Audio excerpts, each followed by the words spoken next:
Party leader Harry Reid taking a big chance on the jobs bill, even with an $85 billion price tag. The plan did have support from both parties, and then on his own, he slimmed it down by $70 billion, stripping out a lot of pork, but also business tax breaks. Now, he says he still expects Republicans to back it if they don't. Will Harry Reid have turned what could have been a bipartisan victory into a defeat for his own party, the Democrats? Let's bring in Byron York, chief political correspondent for the Washington Examiner.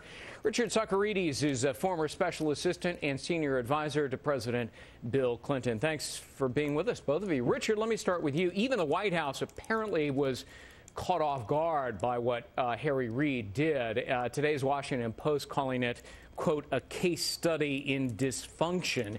You think that Reid's move was smart, as I understand it. How do you figure? Well, I do think it was smart because I think it's part of, what trying to do things a little differently here. I mean, I think the new bill will save the taxpayers $70 billion.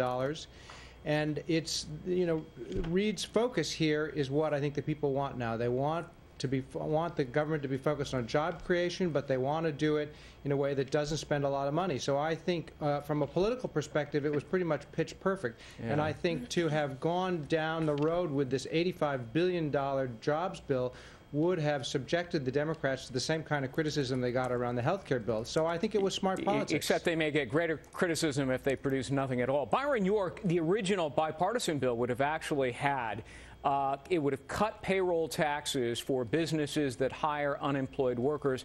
Republicans liked it. The president liked it. Suddenly, Harry Reid spikes it. Did he undermine his own party's best chance for a needed legislative win? Well, he did it because he was in a bind within his own party anyway. The senators on the left, especially those who don't face re-election this year, thought this bill was too small. They thought it had too many tax cuts.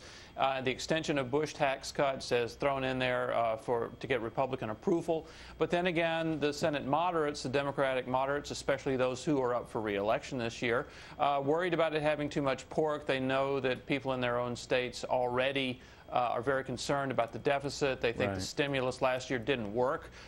So Reid was actually in a tough position here. What he's going to try to do, by the way, is get a number of these things like extension of unemployment benefits and other expensive things in other bills down the way. It's not as if he's not going to do some of this stuff. He's just going to do it separately in the future.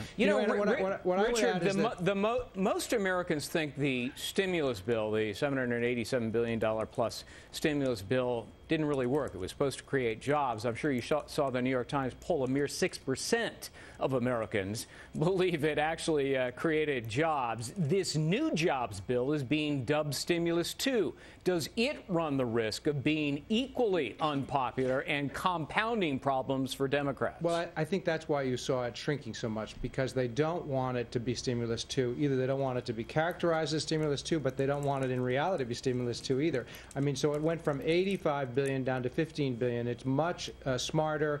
The pork is out of it. The corporate tax breaks are out of it. I mean, the truth is that the bigger bill, the bill that we're not going to see now, was full of corporate tax breaks and full of assistance all over the lot. I mean, we've heard for the last 2 months about the Cornhusker kickback, and Republicans can't have it both ways now. I mean, people complained that these bills were bloated, that they were full of pork, that they had corporate tax breaks in them, and now we've got a slimmed-down bill that I think makes much more sense, is much more in keeping with what the American public wants and the focus on jobs, and it's cheaper, and I think this is the way to go. And Byron, there are 4 provisions that are still in it that are traditionally the kinds of things that Republicans favor. If they vote this down to defeat the Republicans, if they don't support this thing, isn't that going to hurt them politically?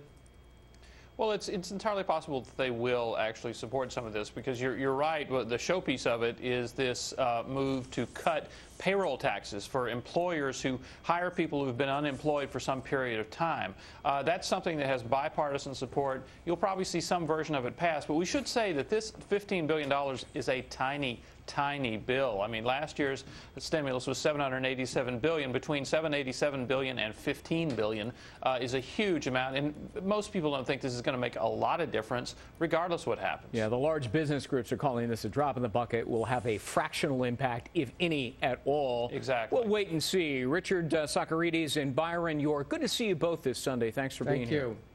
Thank you.